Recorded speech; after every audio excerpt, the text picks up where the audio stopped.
오늘 창세기 26장 말씀 같이 보았습니다. 26장은 믿음이 전수되는 과정을 우리에게 보여주고 있습니다. 아브라함이 175살로 이렇게 소천하셨어요. 75살에 부름을 받아서 100년간 믿음의 여정을 마친 것입니다. 그런데 그 믿음, 100년간의 믿음의 여정이 누구에게 전해져야겠습니까? 이 이삭에게 전해지는 것이죠. 이스마엘에게 전해지지 않습니다. 능력이야 이스마엘이 뛰어났죠. 남자답고 사냥 잘하고 그리고 자식도 많이 두고. 그러나 그 이스마엘에게 신앙이 정해진 게 아니고, 또한 또 사라가 떠나고 나서 그두라라는 여자와 아브라함이 다시 재혼하지 않습니까? 거기서 아들이 6명 태어났죠. 그들에게도 믿음이 전해졌다는 얘기는 없습니다. 오직 이삭, 언약의 자손, 하나님께서 약속해서 주신 약속의 자녀에게 믿음이 전해진다는 것입니다. 저는 이 오늘 우리가 본 이삭이 이미 그는 죽었다가 살아난 사람이에요. 모리아산에 올라가서 아버지께서 번제를 드리겠다고 자신을 결박했을 때 이미 목숨을 한번 드렸던 사람입니다. 그는 어쩌면 젊은 나이에 한번 죽었다가 부활하는 것을 경험한 사람이에요. 그랬던 그였기 때문에 어쩌면 그는 신앙을 지키는데 누구보다도 당당하고 누구보다도 탁월한 신앙의 전수자가 된 것이죠. 아브라함의 미션은 가나안 땅으로 들어가는 거예요. 그러나 이삭의 미션, 이삭의 소명은 이 가나안 땅, 주어진 땅에 머무르는 것입니다. 일대째 신앙은 움직임이 많아요. 그러나 그 신앙이 전수된 다음 세대는 부모가 쌓은 재단을 지키는 것입니다. 부모님이 쌓은 기도의 재단, 부모님의 여정을 통해서 믿음의 족적을 남겼을 때 그 족적을 소중하게 여기고 그 믿음을 끝내 지켜내는 것이 다음 세대의 목적이요, 다음 세대의 신앙의 소명이라는 것입니다. 오늘 보면은 이 창세기 26장에 들어오면은 또 가뭄이, 기근이 들었어요. 아시다시피 우리가 아브라함이 이쪽 가나안 땅에 들어왔을 때 큰 기근이 있게 됩니다. 그리고 그는 애굽 땅으로 내려가게 되죠. 그러나 하나님께서 다시 또 큰 가뭄이 들어서 이삭 또한 아버지처럼 가나안 땅을 떠나서 애굽 땅으로 가지 않도록 이삭에게는 가지 말라고 명령을 내리십니다. 이 땅을 떠나지 말아라.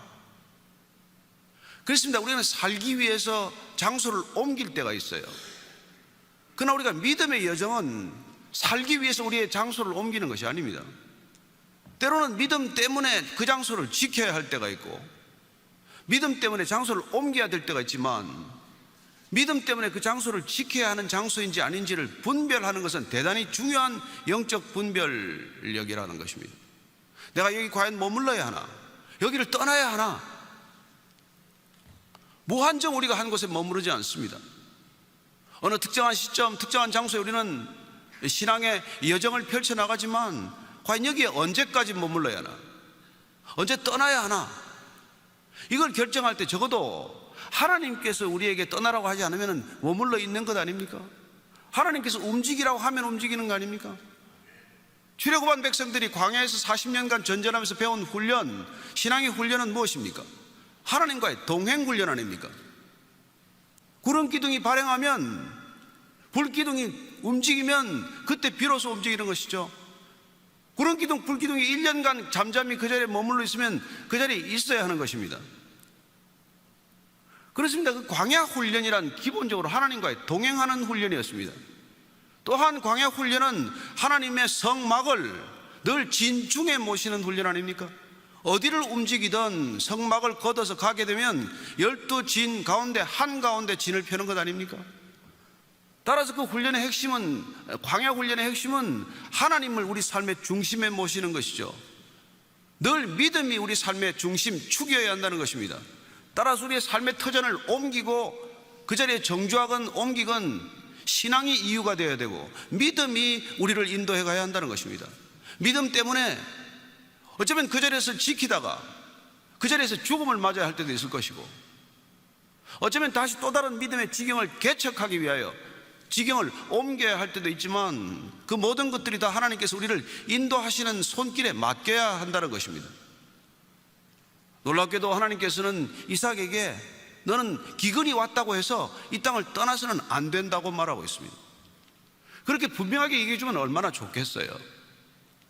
우리에게는 음성이 들리지 않고 하나님의 시그널이 안 보이고 하나님께서 답답하게 마치 우리의 눈을 가린 듯 해서 답답하긴 하지만, 그러나 우리가 잠잠히 그분의 음성에 귀를 기울이면 있어야 할 때가 있고 옮겨야 할 때가 있다는 것을 알 수 있습니다.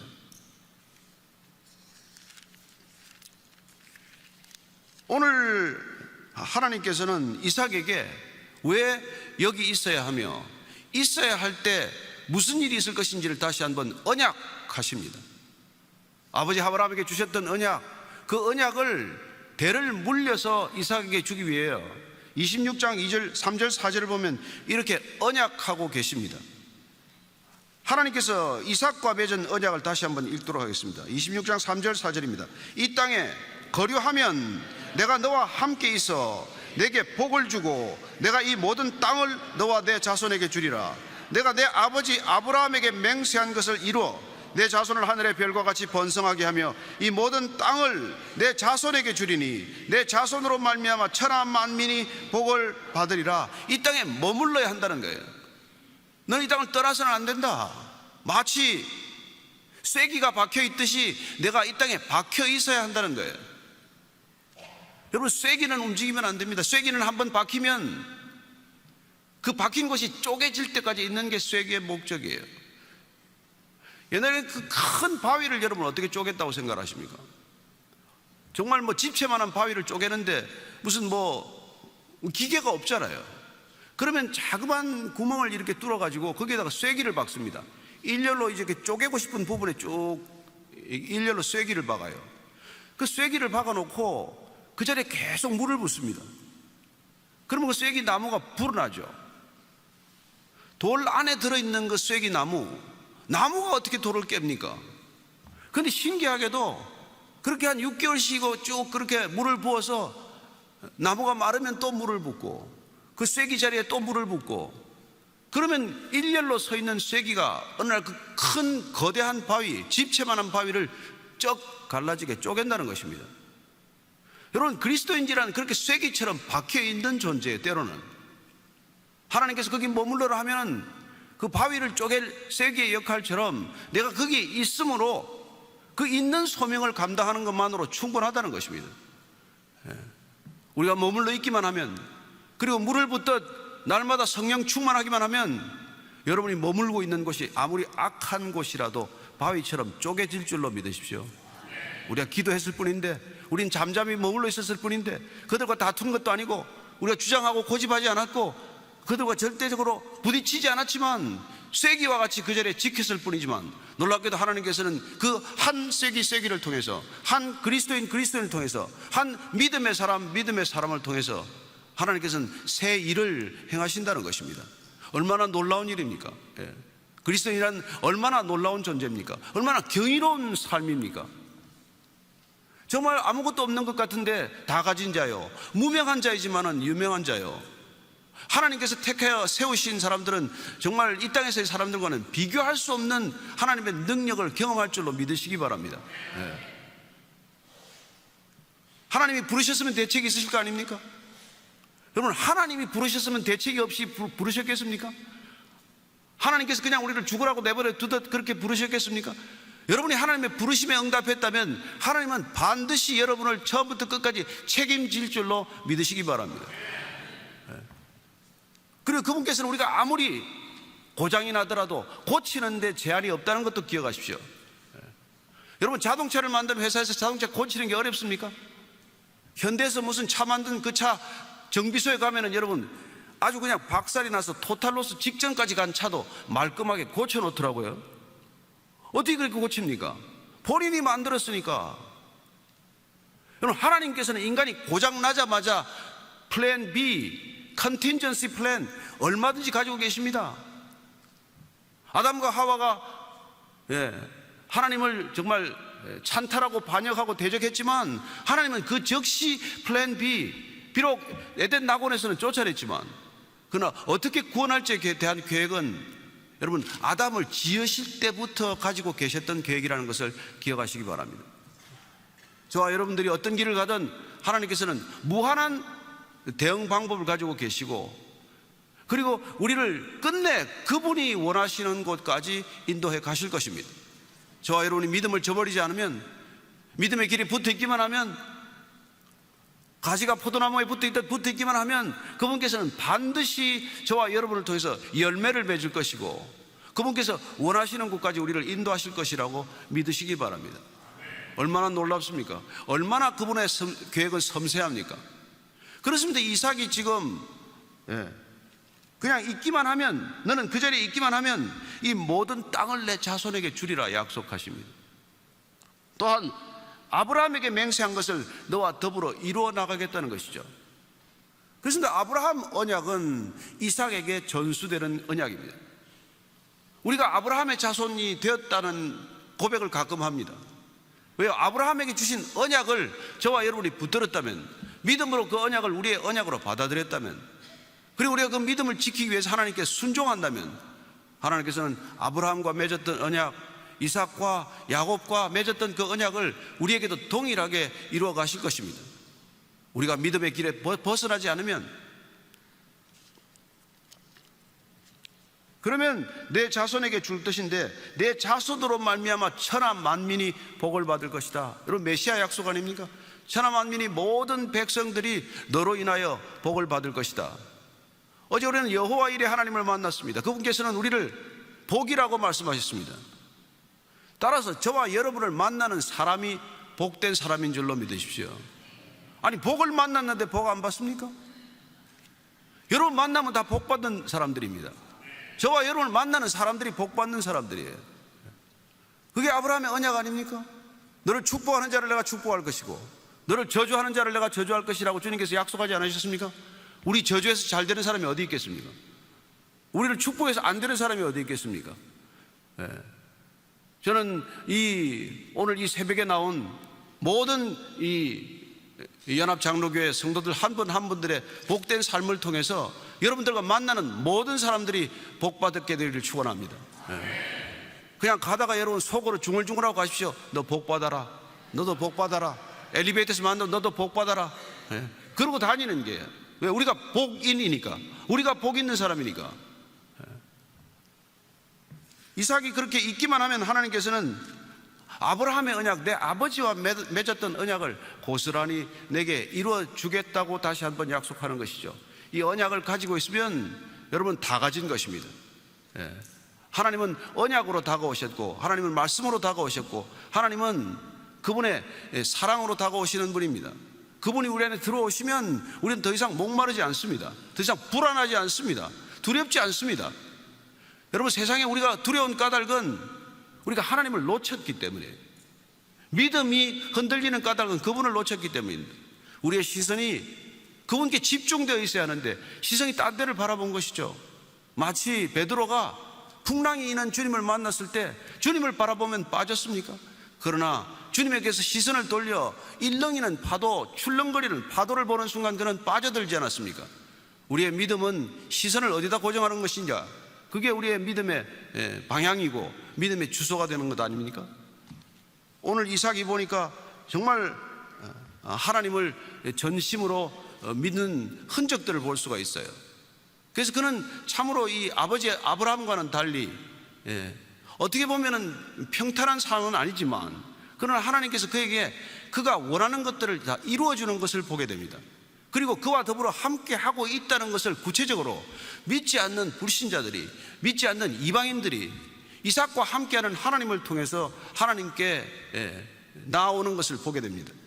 우리가 오늘 12절 13절 다시 한번 읽겠습니다. 시작. 이삭이 그 땅에서 농사하여 그해 100배나 얻었고 여호와께서 복을 주심으로 그 사람이 장대하고 왕성하여 마침내 거부가 되어, 아브라함의 언약이 이삭을 통해서 이루어지고 있는 것을 지금 우리에게 보여주고 있습니다. 그 땅에서 농사했다는 거예요. 여러분, 이쪽 지역은 목축하는 것이 주업입니다. 그리고 어차피 아브라함 이 자손들도 나중에 보면은 목축이 주업이지 농업이 주업이 아닙니다. 근데 지금 흉년이 들었어요. 근데 그 해에 지금 이삭이 농사를 지어서 100배의 수확을 올렸다라고 기록합니다. 당시 농업을 연구한 사람들에 따르면은 파종을 하거나 하면은 보통 수확이 25배 내에서 많이 가면은 한 50배까지 간다고 그래요.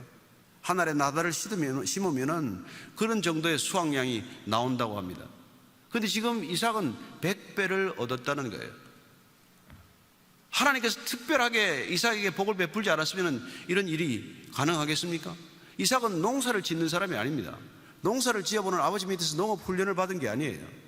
그는 어쩌면 지금 기근을 피하기 위해서, 어쩌면 가족들과 함께 살아남기 위해서 농업을 시작했을 터인데 농사를 지었더니 100배의 수확이 있었다는 거예요. 하나님께서 풍성케 하겠다, 창대하게 하겠다, 그 약속을 이루어 주시는 하나님을 경험하게 하는 것이죠. 그렇습니다. 하나님께서 이삭과의 약속을 지킴으로 이삭을 바라보는 가나안 족속들, 이삭이 관계 맺고 있는 가나안 족속들에게 살아계신 하나님을 증거하는 것입니다. 여러분, 우리가 주어지는 이 모든 것들은 하나님을 증언하라고 주시는 것인 줄로 믿으십시오. 저와 여러분을 위해 주는 것만은 아닙니다. 여러분이 어떤 축복을 받건 어떤 여러분들이 소유를 갖게 되었건 하나님께서 주셨다는 것을 증언하게 하고 하나님께서 여러분과 함께 하신다는 것을 증거하게 하기 위한 수단이요 도구라는 것을 기억하셔야만 합니다. 여러분이 잘나서 주는 거 아닙니다. 여러분이 탁월해서 주는 것 아니에요. 이스라엘 백성들이 그 당시에 가장 연약하고 가장 무능한, 가장 낮은 지위에 있는 노예여서 그들을 구출함으로써 그들을 불러내심으로써 하나님께서만 하실 수 있는 일을 행하셨듯이 저와 여러분을 이 땅 가운데서 불러내셔서 믿음의 길로 인도하시면 누구도 우리를 믿음의 길로 인도할 수 없는 하나님이 하셨다는 것을 우리가 증언하도록 하기 위한 것이라는 것입니다. 저는 여러분들이 입을 열면 하나님이 입에서 쏟아져 나오게 되기를 바랍니다. 하나님이 하셨습니다. 이 일은 내가 한 것이 아닙니다. 여러분이 아무리 죽도록 일해도 그건 하나님께서 하셨습니다. 여러분, 하나님께서는 모든 것을 다 주셨다는 것을 믿을 수 있게 되기를 바랍니다. 여러분, 한번 우리가 숨쉬고 있는 거 생각해 보십시다. 이 태양계에서 여러분이 숨쉬고 있는 게 이게 보통 일입니까? 이 태양계에 여러분 별들 간의 거리가 조금만 틀어져도 우리는 숨쉴 수 없습니다.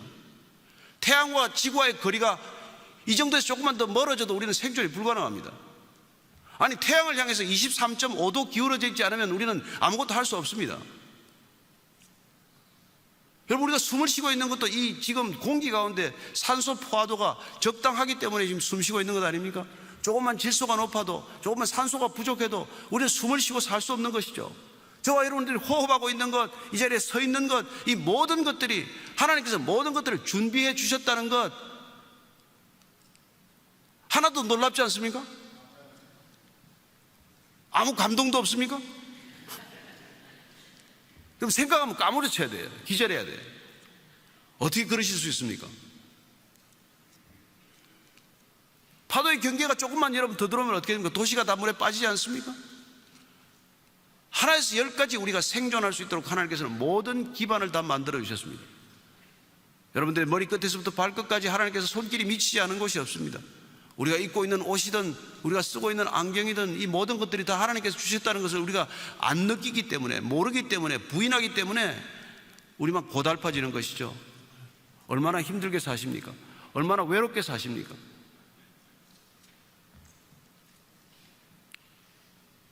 이삭이 너무나 풍성한 수확을 거두는 바람에 그 지역 사람들이 아마 까무러쳤을 거예요. 어떻게 이삭 저자는 저렇게 많은 수확을 거둘 수 있나? 그러면 여러분들이 뭐 돈을 많이 벌건 무슨 대단히 건강한 여러분들이 남보다 탁월하면 남들이 존경합니까? 여러분 시기합니다. 그 얘기가 지금 14절 15절입니다. 같이 읽겠습니다. 시작. 양과 소가 떼를 이루고 종이 심이 많음으로 블레셋 사람이 그를 시기하여 그 아버지 아브라함 때 그 아버지의 종들이 판 모든 우물을 막고 흙으로 메웠더라. 너무 재산이 불어나가지고 블레셋 사람들이 그를 시기했다고 되어 있습니다. 여러분, 세상은 온통 시기판이에요. 누가 조금만 돈을 더 벌어도 시기하는 사람이 나타나고, 그러면 세상은 그렇다 치고 믿는 사람들은 안 그렇습니까? 믿는 사람은 시기심이 전혀 없습니까? 믿는 사람들도 시기심이 교묘하게 발동한다는 걸 잘 압니다. 성경에는 유명한 시기심들이 많이 나와요. 그럼 제일 먼저 나오는 시기심이 가인의 시기심 아닙니까? 아벨과 아벨의 제물을 받았는데 자기 제물을 안 받는다고 가인이 아벨을 시기한 것 아닙니까? 그래서 첫 번째 시기심이 첫 번째 살인극을 부른 것 아닙니까? 또 하나 우리가 하나님께서 시기심을 다루는 게 있습니다. 모세가 너무 힘들었을 때 이드로 장인이 왜 사람들하고 일을 나누지 않느냐, 70명 장로를 불렀습니다. 두 사람이 안 나왔어요. 엘닷과 메닷이 안 나왔습니다. 진중에 있었습니다. 성령이 임해서 모든 사람들이 정말 방언을 하기 시작을 한 것이죠. 그런데 엘닷과 메닷은 진중에 있는데 성막에 나오지도 않았는데 갑자기 하나님의 영에 사로잡혀서 말을 한다는 보고가 들어왔어요. 그때 여호수아가 뭐랍니까? 모세에게 그 말하고 직접 조언을 합니다. 못하게 하십시오. 왜 모세께서 부르셨는데 이 현장까지 나오지 않은 사람까지 그런 성령의 은사가 주어집니까? 그때 모세가 여호수아에게 뭐라고 말하시는지 아시죠? 내가 나를 위하여 시기하느냐? 나는 이스라엘의 모든 백성들이 다 하나님의 영에 충만하기를 원한다라고 말합니다. 여러분, 지도자가 해결돼야 될 문제가 뭡니까? 이 시기심의 문제예요. 오늘 블레셋 사람들이 시기하는 건 너무나 당연합니다. 그러나 만약에 교회 안에 시기심이 발동된다면 이 문제는 그냥 넘어가서는 안 됩니다. 얼마나 많은 사람들이 이 시기심으로 일하는지 몰라요. 심지어 사도 바울도 시기심에 시달렸던 사람입니다. 그가 빌립보 감옥에 있을 때 그런 이런 얘기를 합니다. 저 사람들이 나를 시기해서 복음을 전하지만 전해지는 것이 복음이라면 시기한들 어떠랴. 그는 섭리에 맡겼지만 교회 안에서의 시기, 교회 밖에서의 시기에 시달렸던 사람이 사도 바울입니다. 저는 이 땅에 수많은 교회에서 그런 일들이 일어나는 것을 알지만, 그러나 하나님께서 그들의 마음도 만져주셔서 성령으로 충만하게 하셔서 시기심에서 벗어나게 해주기를 기도하시기 바랍니다. 정말 저도 제 안에 있는 시기심을 가지고 기도를 많이 했어요. 회사 다닐 때 정말 저를 시기하는 사람 때문에 곤욕도 많이 치렀습니다. 제가 정말 금식하면서 기도한 것은 그 문제였어요. 기도하면 신기하게 하나님께서 문제를 해결해 주셨습니다. 저를 그토록 미워하고 저를 그토록 시기하던 사람이 찾아와서 사과하는 일도 있었고, 그리고 관계가 회복되는 것을 경험했습니다. 우리 힘으로는 시기심 해결 못합니다. 우리 힘으로는 우리 마음을 컨트롤하지 못합니다. 하나님께 내어드리면, 하나님께 맡겨드리면, 하나님께 부르짖으면 하나님께서 그 문제를 해결해 주실 줄로 믿으십시오. 교회 안에 정결해야 합니다. 이것 때문에, 시기심 때문에 여러분 사역하는 사람들 많습니다. 그래도 어떻게 보면 사역이 일어나고 사역이 커질 수 있지만 결국 그 시기심 때문에 교회가 나중에 어려움을 겪게 되는 것이죠. 지금 이삭은 블레셋 사람들의 시기심 때문에 고통을 겪고 있는 것입니다. 그래서 우물을, 아버지가 팠던 우물을 다 메워버렸어요. 마지막에 아브라함이 팠던 우물은 브엘세바, 우리가 브엘세바라는 건 이게 이스라엘 땅의 최남단 아닙니까? 근데 그 브엘세바 우물 7개라는 뜻이 되기도 하고, 맹세의 우물, 언약의 우물이라는 뜻, 두 가지 중의적인 의미를 가지고 있지만 7개 우물로 본다면 그 우물을 다 막았다라고 되어 있어요. 왜 여러분 우물을 막습니까? 그 우물이 얼마나 귀한 데인데. 그 땅에서 우물은 지금 우리가 유전이 터진 것보다도 훨씬 더 중요한 재산입니다. 가장 큰 재산, 가장 큰 복, 가장 큰 하나님의 축복이 우물이 터지는 것이죠. 근데 그 우물 다 막아버린 것이죠. 이 사람들이 농사 지었다는 걸 알 수 있습니다. 이 당시 블레셋 사람들이. 왜냐하면 유목민족들은 우물 막지 않습니다. 누가 다니다가 목마른 사람들이 먹을 수 있도록 내버려둬요. 그러나 농사 짓는 사람들은 남의 우물 막습니다. 왜냐하면 그 우물 때문에 다른 사람들이 와서 농사를 지을까 염려하기 때문에 다른 사람들이 오지 못하도록, 다른 사람들이 거기서 거주하거나 정주하지 못하도록 우물을 막아버리는데, 어떻게 판 우물입니까? 그 우물을 다 막아버렸다는 것입니다. 그런데 오늘 이삭이 그 우물을 다시 파기 시작합니다. 그 우물을 다시 회복시키는 것을 보게 돼요. 왜 그랬을까요? 왜? 그게 하나님과 아버지 아브라함이 언약했던 우물이기 때문에 그래요. 그는 이 브엘세바에서 아브라함과 같이 기거했던 것을 기억하고 있기 때문에 그렇습니다. 하나님이 임재가 있었던 곳, 하나님이 아버지를 통해서 일하셨던 곳, 그래서 그곳에서 아비멜렉과 아브라함이 언약을 맺었던 곳, 그 언약을 다시 기억하고 그 우물을 다시 파기 시작한 것이죠. 그 우물 판 얘기가 우리가 보면 창세기 21장 33절입니다. 21장 33절 한번 읽고 지나갑니다. 시작. 아브라함은 브엘세바에서 에셀 나무를 심고 거기서 영원하신 하나님 여호와의 이름을 불렀다고 되어 있습니다. 우물을 파고 하나님이 주신 우물, 하나님께서 물을 허락하셨다는 건 얼마나 놀라운 축복입니까? 그래서 하나님의 이름을 불렀다, 예배를 드렸다는 뜻이죠. 그런 우물보다도 아브라함이 하나님께 드렸던 예배, 아브라함이 하나님을 섬겼던 바로 그 장소, 그 예배에 대한 갈망을 다시 한번 이렇게 표현하고 있는 것이죠. 그는 이런 고난을 두려워하지 않았습니다. 믿음의 자손들은 어디를 가든 시기하는 사람도 있고 부딪히는 사람도 있고, 여러분들이 믿는 것 때문에, 믿는 것 한 가지만으로도 여러분을 싫어하는 사람이 있습니다. 주님께서는 우리에게 불을 던지러 왔다고 말씀해 주셨습니다. 내가 불이 붙으면 뭘 더 할고, 주님께서 말씀하셨습니다. 우리를 화평케 하는 자라고 말씀하셨지만, 그러나 우리는 믿음 때문에 많은 사람들과 갈등을 빚게 됩니다. 믿음 때문에 박해를 받습니다. 믿음 때문에 억압당하고 믿음 때문에 조롱당합니다. 그러나 하나님께서는 그런 억압, 그런 박해, 그런 조롱을 받도록 때로는 내버려 두십니다. 왜? 우리를 더 낮추시기 위하여, 우리의 믿음을 더 연단하기 위하여. 그래서 우리는 어떤 경우를 가든 하나님께서 우리의 믿음을 지켜보고 계신다는 것을 우리가 깨달아야 합니다. 우리에게 복을 주시든 우리에게 고난을 주시든 하나님께서 우리가 어떻게 반응하는지, 어떻게 우리가 믿음으로 이 일들을 대처하는지, 그 믿음을 보고 계신 것이죠. 우리는 고난과 축복이 너무나 다르다고 생각하지만 하나님께서는 두 가지 다 그 일을 통해서 어느 쪽이든 우리가 어떻게 믿음을 지키는가, 어떻게 믿음으로 반응하는가, 늘 그걸 지켜보고 계신 분입니다. 우리가 신명기 말씀을 보면은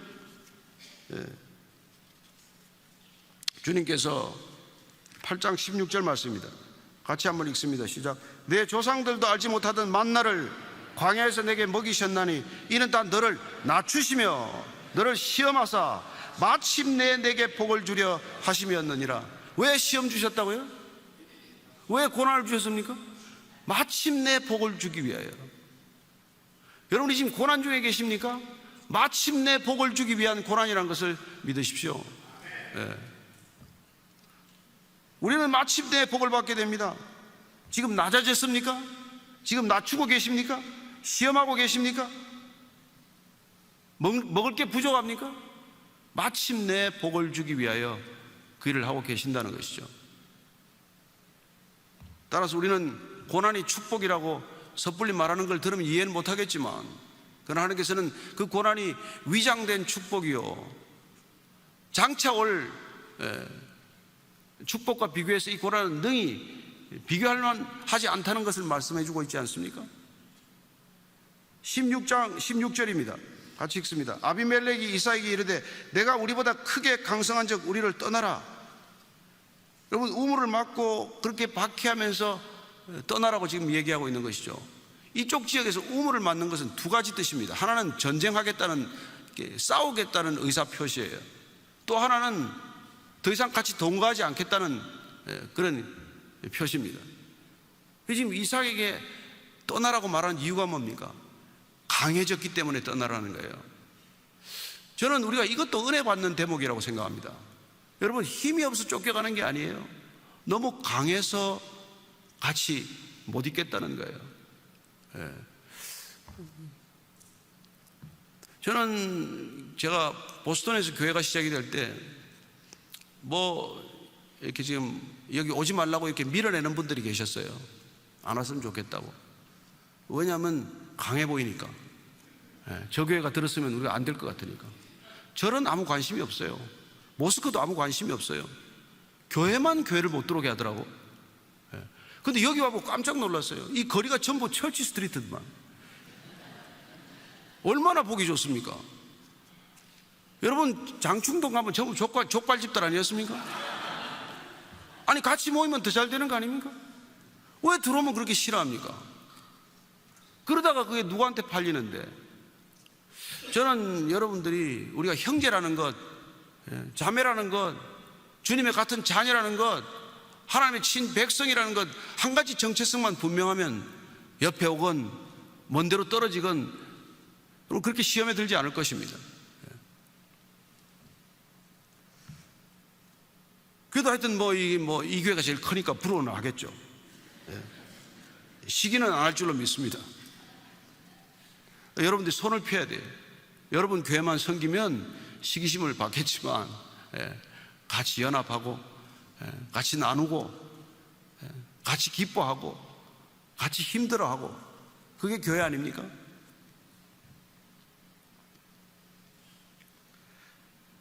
크게 강성했기 때문에 우리를 떠나라고 말하고 있습니다. 그래서 이삭이 떠났어요. 이삭은 싸우지 않습니다. 이삭은 신기하게도 어떤 도전에도 맞서지 않습니다. 이삭의 특징이죠. 어쩌면 아버지 때부터 믿음을 받아온 2세대 믿음의 특징일 수도 있어요.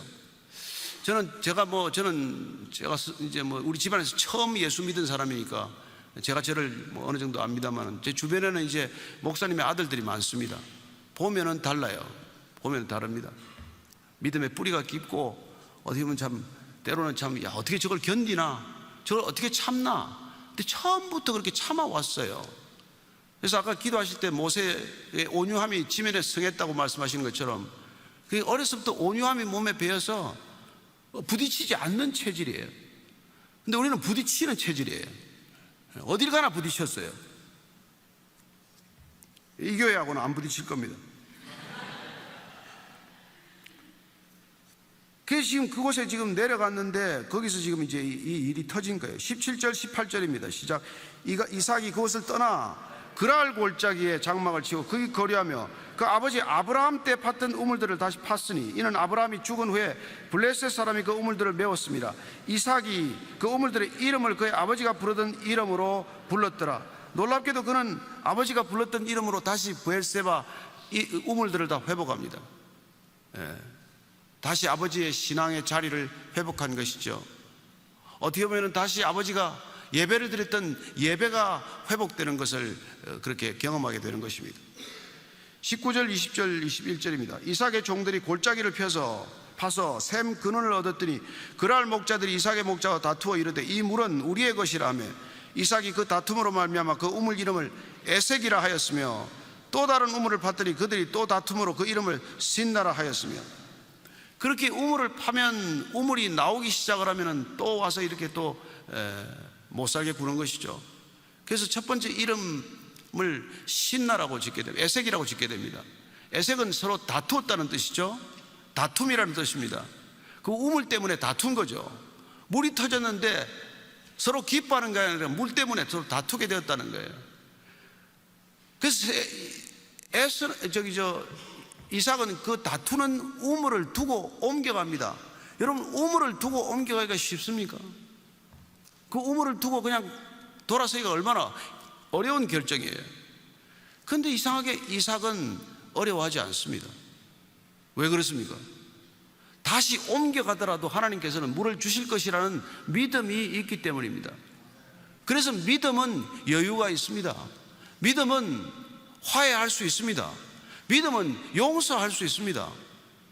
믿음은 다툼을 피할 수 있습니다. 믿는 자끼리 싸우는 게 아니에요. 믿는 자와 믿지 않는 자가 지금 다툼이 지금 시작이 된 겁니다. 근데 놀랍게도 이삭은 지금 다툼을 피해서 그 우물을 두고 다시 옮겨간 것이죠. 옮겨가서 우물을 봤더니 또 물을 얻었습니다. 이번에 또 와서 또 그 우물을 달라고 하는 것이죠.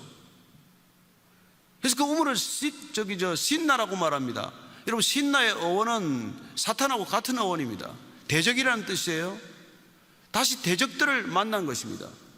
피했는데, 양보했는데 더 많은 양보를 요구한 것이죠. 그렇습니다. 우리가 지금 신앙의 여정을 이삭을 통해서 한번 돌아보고 있습니다. 이삭은 아버지가 팠던 우물을 다시 파서 그 우물을 얻었지만 다시 그걸 빼앗기고, 그랄로 옮겨서 우물을 팠는데 또 빼앗기고, 에색에서 빼앗기고, 그리고 또 신나에 와서 또 빼앗기고. 이삭은 바보입니까? 이렇게 살아야 됩니까?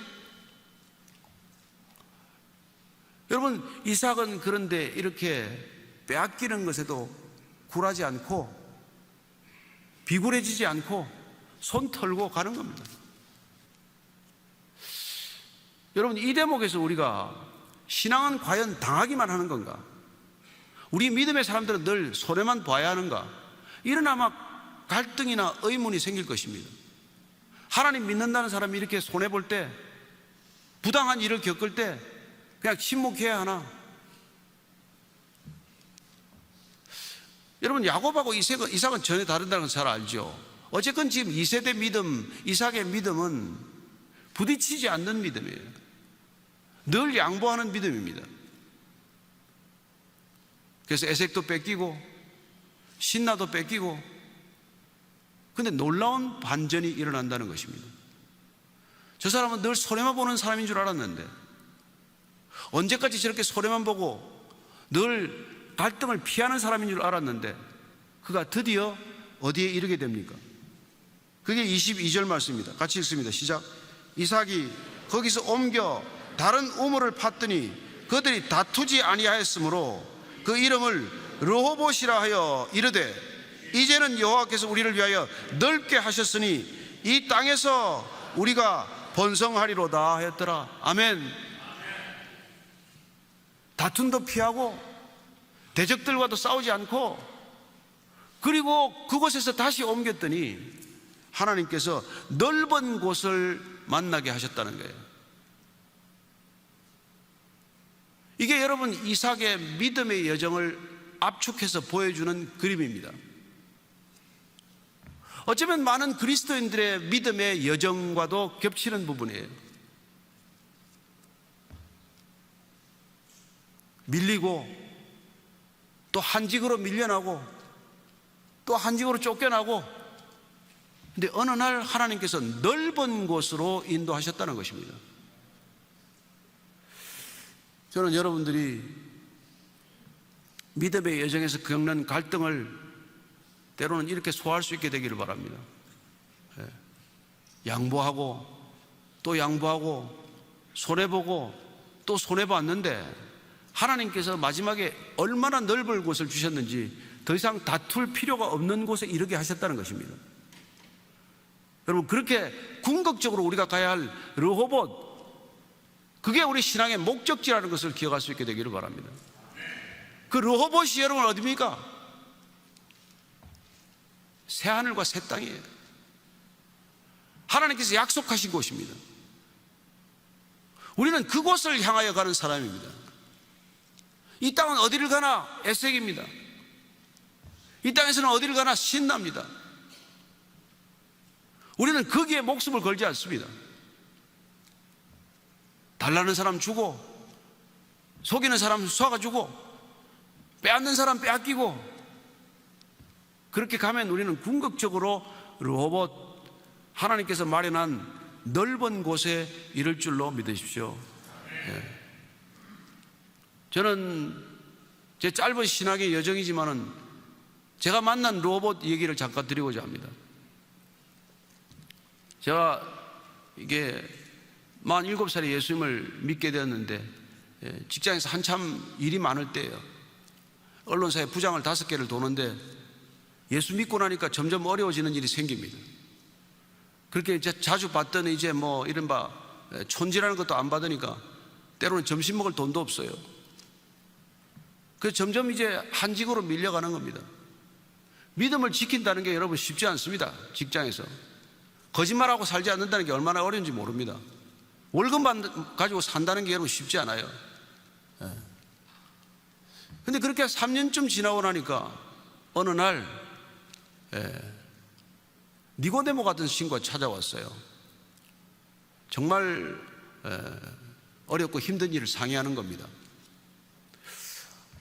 3년간 제가 에셋도 뺏기고 신라도 뺏기는 걸 본 거예요.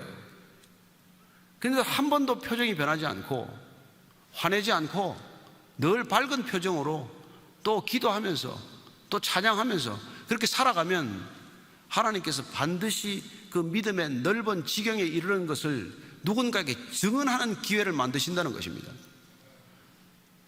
우리 안에 있는 소망의 이유를 묻는 사람들이 반드시 찾아오게 되어 있습니다.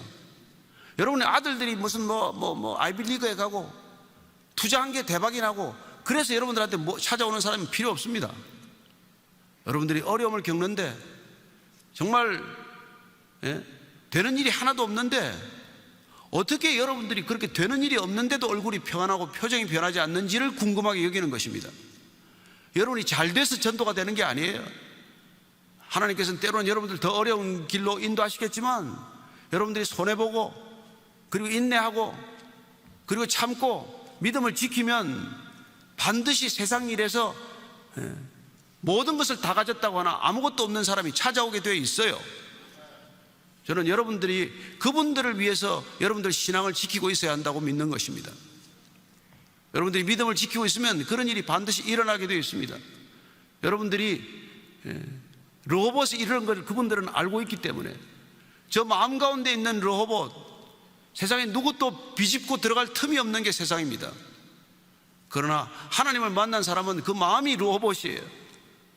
마음의 넓이가 세상을 담아도 부족하다는 걸 알기 때문에 우리의 마음의 중심은 하나님만이 좌정하셔야 되기 때문에 그 하나님과 동행하는 사람은 누군가를 받아줄 수 있는 사람이 되고 누군가와 부딪히지 않고도 포용할 수 있는 사람이 되고 그분을 용납할 수 있는 사람이 되기 때문에 그렇습니다. 저는 이 땅의 그리스도인들이 우선 그 마음 가운데 르호봇을 경험할 수 있게 되기를 바랍니다.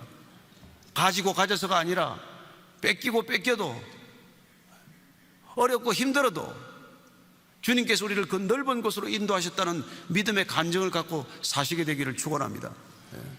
우리는 궁극적으로 이 땅을 떠나서 르호봇에 이르게 될 것입니다. 주님께서는 그 르호봇으로 인도하기 위하여 우리를 부르셨고 우리에게 고난도 허락하신 것이기 때문에 그렇습니다. 따라서 로마서 8장 17절 18절 이렇게 말씀하고 있습니다. 같이 읽습니다. 자녀이면 또한 상속자 곧 하나님의 상속자요 그리스도와 함께 한 상속자니 우리가 그와 함께 영광을 받기 위하여 고난도 함께 받아야 할 것이니라. 생각하건대 현재 고난은 장차 우리에게 나타날 영광과 비교할 수조차 없도다. 아멘 하십니까? 여러분, 르호봇을 만난 사람은 고난에 연연하지 않습니다. 신나를 아까워하지 않습니다. 에색을 묵상하지 않습니다. 뺏긴 건 뺏긴 거고 양보한 건 양보한 겁니다. 지나가는 겁니다. 저는 여러분들이 그런 르호봇을 마음에 품고 사실 수 있게 되기를 바랍니다. 베드로전서 4장 12절 13절입니다. 같이 읽습니다. 시작. 사랑하는 자들아 너희를 연단하려고 하는 불시험을 이상한 일 당하는 것 같이 이상히 여기지 말고 오히려 너희가 그리스도의 고난에 참여하는 것으로 즐거워하라. 이는 그의 영광을 나타내실 때 너희로 즐거워하고 기뻐하게 하려 함이라. 고난에 참여하는 것을 즐거워하십시오. 고난에 기꺼이 뛰어드십시오. 인생은 고난을 파도처럼 파도 타게 하는 사람들에게 하나님께서 영광을 주십니다. 고난을 피하게 해달라고 기도하지 마십시오. 고난 가운데서 고난과 맞설 힘을 달라고 기도하시면 됩니다. 고난을 이길 힘을 주십니다. 주님께서 고난이 목적이 아니기 때문에 그렇습니다. 궁극적으로 그분께서는 우리를 고난을 이기도록 하시기 위하여 고난도 주시지만 고난을 이길 수 있는 힘과 능력을 반드시 부어주시기 때문입니다. 그리고 그분께서는 에색과 신라를 지나서 우리가 반드시 르호봇에 이르게 하시는 것이 목적이기 때문에 그렇습니다. 요한복음 14장 2절 3절입니다. 시작. 내 아버지 집에 거할 곳이 많도다. 그렇지 않으면 너에게 일렀으리라. 내가 너희를 위하여 거처를 예배하러 가노니 가서 너희를 위하여 거처를 예배하면 내가 다시 와서 너희를 내게로 영접하여 나 있는 곳에 너희도 있게 하리라. 아멘. 그분 계신 곳이 르호봇입니다. 궁극적으로 가야 할 곳입니다. 그분 곳에는 집이 많습니다. 방이 작지 않습니다. 이 땅에서 여러분들이 몇 평짜리 몇 스퀘어 피트에 사시는지 모르겠지만 그곳은 제한이 없습니다. 하나님께서 여러분에게 넓은 곳 준비하고 계신다는 것을 믿으시기 바랍니다. 그분이 르호봇입니다. 그분의 거처가 곧 르호봇입니다. 우리에게는 그런 르호봇이 준비되어 있다는 것, 얼마나 큰 기쁨이고 얼마나 놀라운 축복입니까?